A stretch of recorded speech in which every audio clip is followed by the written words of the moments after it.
Max Malini, the king of magician and the magician of kings. Wait, this short, bald man entertained leaders and celebrities around the world? How? What does that mean to us, the erudite magicians? What can we learn from the life and legacy of this famous performer? I myself feel personally qualified to talk about this because I have performed before several presidents, but we'll get to that later. Today's book, put out by Squash Publishing, is the most definitive work on the magician to date. It reflects quite well on Malini's values. It is outwardly striking, beautiful book, full of stories, a veritable who's who of magicians involved with and endorsing the book. Plenty of tricks taught, fitting a variety of scenarios. This is the exact kind of book that Malini would have published about himself given the chance. That's both a good and a bad thing. The book is almost 5 pounds of Gilded Age magic history and performance materials by one of the central stars of the era. Steve Cohen, the millionaire's magician, compiled and wrote this 550-page hardbound book.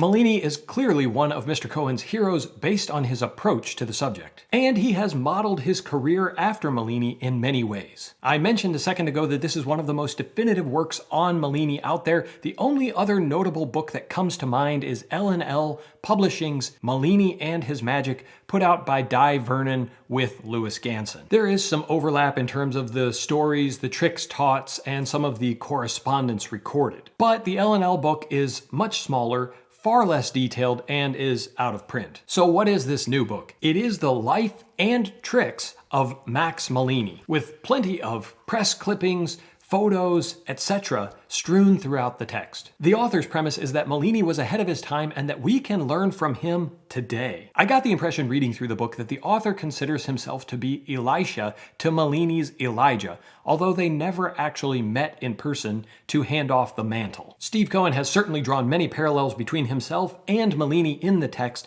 but more on that in a second. So what's in this book? It is chock full of anecdotes and stories from Max Malini's exploits around the world. In a time when global travel was not necessarily common, Malini went all over, performing not just for global leaders, but audiences of all types. If you want to know what kind of magic Malini performed, it's all detailed out in here, including performance programs from Malini's stage show. It also includes lessons learned from Malini's life and magic, correspondence and press clippings from eyewitness accounts, and of course, tricks. The tricks are broken down into 3 primary categories: impromptu, cards, and stage.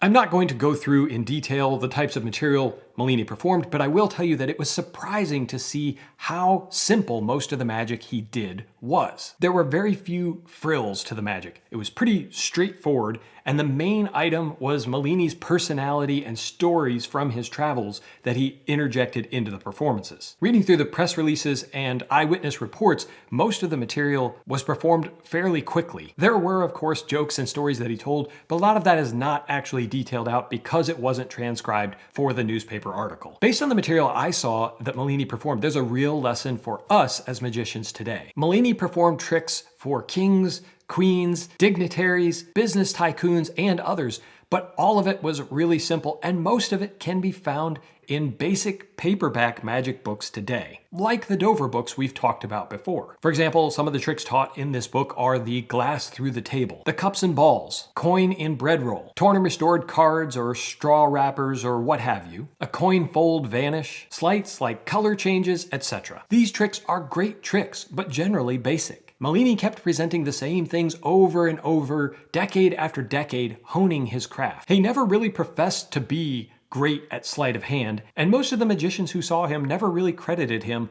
with amazing technical prowess. Instead, he relied more upon opportunity than sleights, talking and telling stories until the heat was off of his hands or the props that he was using. The proof is in the pudding though. People remembered how he made them feel, but they were impressed with the magic nonetheless. So there are a lot of simple magic tricks taught in here, and a lot of them you won't have seen before unless you've read the Di Vernon book. So that's what's in the book, but what's not in the book? What was left out? This is not, in my opinion, a definitive biography. It's more of a series of biographical sketches. What do I mean? Well, for example, there isn't much said about what happened to Malini's money. Supposedly he made fortunes, gobs of money, but most of that information comes from Malini or observations from his friends. I don't know about you, but most of my friends don't really know my personal financial situation, only what they think they know. What is clear throughout the narrative of the book is that Malini often stretched the truth when it was convenient for him to do so. Case in point, Oziar, Malini's own son, didn't really know his father's age when he was talking at his funeral, because Malini later in his life found it advantageous to sound as if he was older than he really was. This is what I meant when I said earlier that this was the type of book that I felt Malini would have written about himself. In my opinion, many of the negative aspects of Malini's life and career are left out of the book. There are questions that are left unanswered. There's a lot of talk in the book about Malini being fond of whiskey, bars, and horse racing. Did he drink his money away? Several times in the book, his friends observed that at the time, he was broke. How did this happen when it was reported that he earned hundreds of thousands of dollars? Or did he?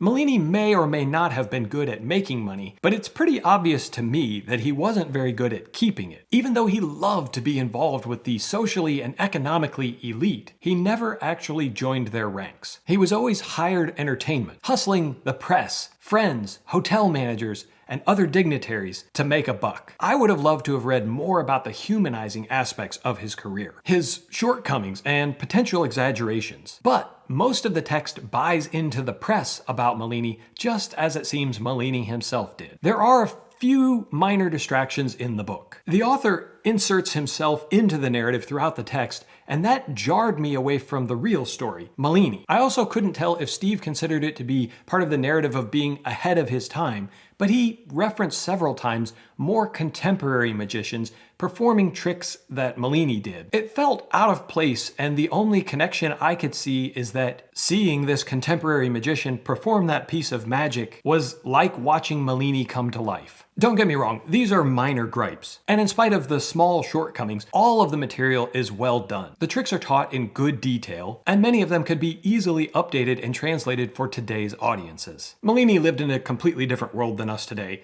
a world where it was common to wear a vest and a hat. People had cigars and coins on them, and you could borrow a pack of playing cards. In my opinion, the lessons you're going to learn from this book are probably not related to specific tricks, although there are plenty of great tricks that would generate a tremendous response from the right audience today. So, what can you take away from a book like this? You may or may not perform the tricks that Malini did, but there are bigger takeaways, far more important details. Malini was a master opportunist, and this manifested itself in several ways. He performed anywhere and everywhere. Word of mouth business is a real thing and is still applicable today. The more you perform, the more opportunities you'll have to perform. Malini was noted for performing for royalty, but the book is careful to point out that he put on countless public shows for a variety of audiences, as well as supporting the military, hospitals, and other charities through donating free shows. Lesson number 2 is that Malini was always prepared. As I said, he was always willing to perform, in part because he knew what he could do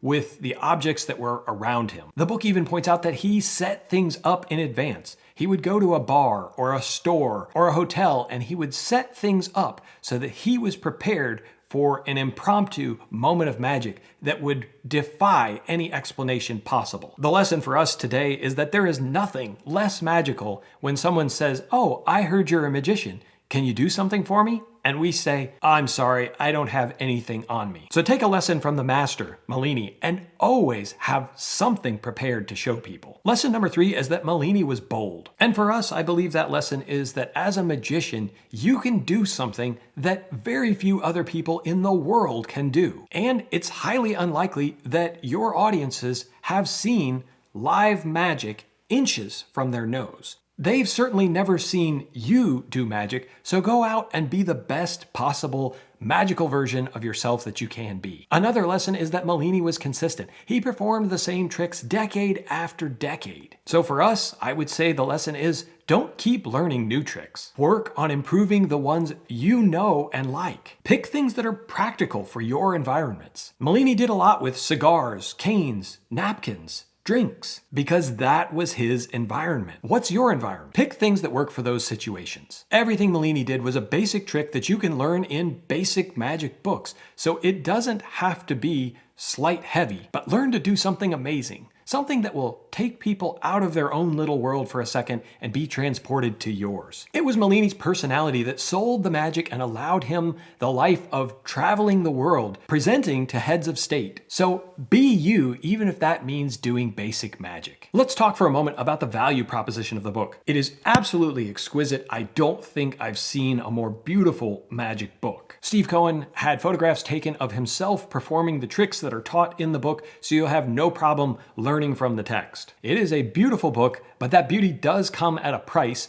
This book will set you back $125 at retail, which I know will probably put it out of the realm of the brand new beginner or the curious hobbyist. So who do I think this book is for? I think that if you're a serious student of magic, you love magic history, or you wanted to know more about Max Malini, then I think you will love to pick this up and read through all of his exploits in such a beautiful format. This is the type of book that you'll enjoy just sitting down with to spend some time reading through a few passages, even if you're not seeking to learn a specific magic trick. I think that Malini can inspire you in your own performances to be yourself, to stay consistent, to always be ready to perform magic, and who knows, you too may find yourself presenting before heads of state. I told you at the beginning of the episode that I have performed before presidents. Like Malini, I may have cheated, but just a little bit. Here's a small clip from that performance. We're going to perform something here before 4 presidents.